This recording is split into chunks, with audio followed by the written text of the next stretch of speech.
kas teil on täna tööpäev või puhkepäev? Puhkepäev. Mul on täna puhkepäev. Ja kas tegite kuidagi ise vabaks või tööandja andis? Ei, mees andis. Ma olen perenaine sellepärast. Ei, tööpäev on. Tööpäev on? Jah. Nüüd jäin vahele. Nii ja naa. Pigem vaba.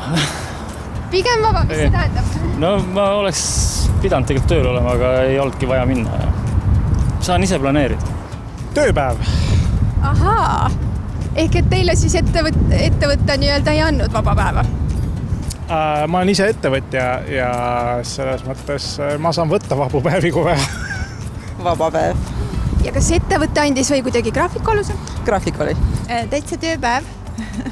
Aga kas te arvate, et tänane päev võib-olla võiks vaba olla, et kui eile olid pühad ja kohe nädalavahetus ukse ees, siis oleks mõistlik, et tööandjad annaks vabaks?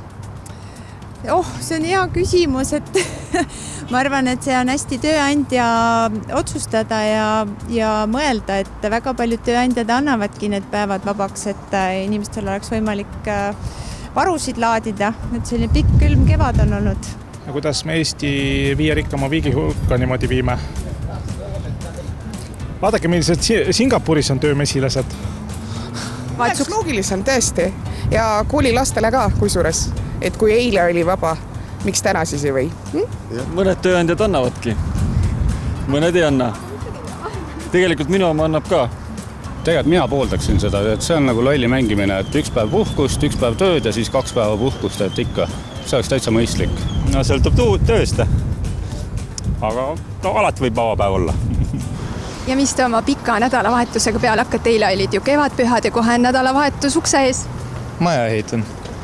Lähme Rootsi kruiisile perega. Ma arvan, et lähme grillima äkki suvile.